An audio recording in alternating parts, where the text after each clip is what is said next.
Agenda 21 is the United Nations 100-year-long master plan for humanity, the agenda for the 21st century. And this 100-year-long agenda is then broken down into shorter 15-year-long plans. The first 15-year plan was called Agenda 2015, or the Millennium Development Goals.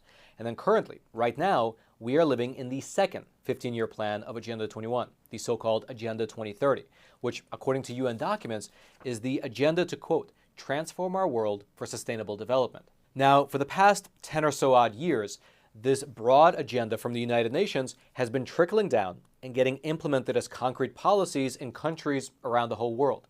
Because what happens is that you have these different organizations, these environmental groups, and these different coalitions. They all go back to their respective countries, and in order to save the planet, they take advantage of the unique political and the unique legal situation in their home countries to get Agenda 2030 implemented at the local level. And so, for instance, right here in America, one of the biggest manifestations of this United Nations Agenda 2030 is the Biden administration's corollary Agenda 30 by 30. This is a plan by the U.S. government to take 30% of America's land completely out of production by the year 2030. This would mean that 30% of the land in this country will be placed into federal conservation, and it would essentially be idled. There will be no grazing, no farming, no drilling, no fishing, no developing, basically just no human activity at all.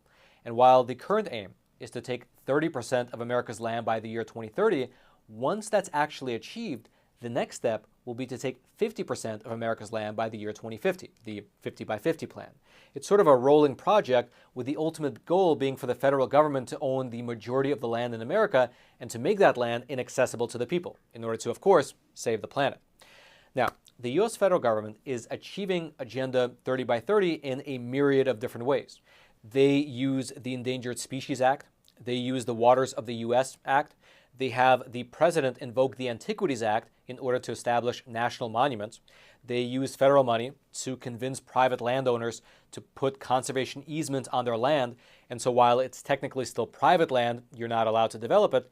And then, besides all these different methods, well, there's now a new approach that the federal government is taking in order to push this agenda through.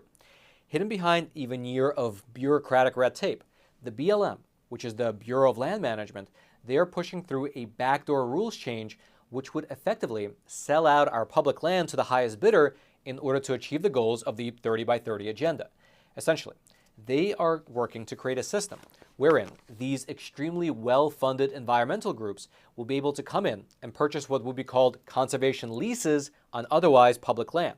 And in so doing, these different environmental groups will be able to restrict all other uses on that so-called public land, meaning that there will be no more recreation, no more mining, grazing, fishing, hunting, or anything of that sort. And so, in order to make sense of how the federal government is going about this, while I was down in Texas, I took the opportunity to sit down and speak with Ms. Simone Griffin. She is the policy director over at an organization called the Blue Ribbon Coalition, which aims to fight back against these different federal land grabs. And she broke down for us exactly what's happening, what it means for the common citizens of this country like you and I, as well as what can actually be done about it. And take a listen. Simone, thank you so much for joining us. Thanks for having me. So, this is the Stop 30 by 30 Summit.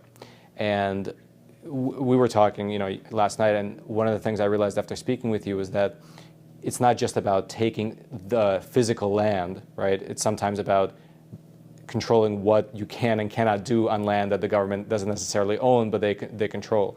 So can you discuss, tell the audience about some of the attacks on grazing that public lands are facing? Yeah, and we're facing a lot of attacks. So in the West, there's a lot of public lands, whether it's managed by the National Park Service, the Forest Service, BLM, and through the Taylor Grazing Act, grazing allotments have been issued on these public lands.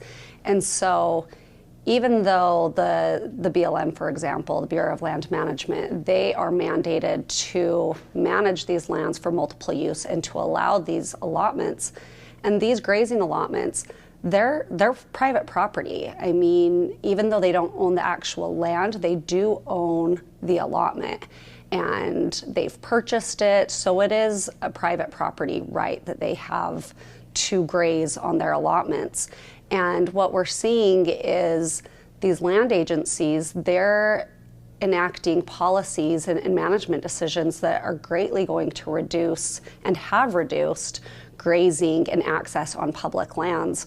For example, Grand Staircase Escalante National Monument was designated over 20 years ago, but we've seen the reductions through that management decision of cattle and sheep grazing over the years. Just right now, actually, they're undergoing NEPA process to reevaluate the management plan. And essentially, we're going to see lots of proposals within this management plan that are going to reduce grazing and the allotments.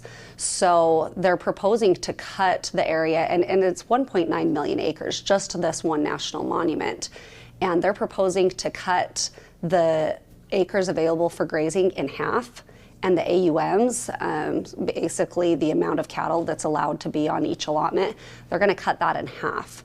So these ranchers that have been there for 8, 9 generations, it's their history, it's their family culture, that's just getting slashed from out from underneath them, and it's hurting our economy, it's hurting education. I mean, it's such a ripple effect of how it affects these small communities. And that's just one plan and one national monument. And we're seeing more national monuments designated. We're seeing management plans all over the Western United States that are hurting these ranchers that have been doing it and have been the true stewards of the land for generations.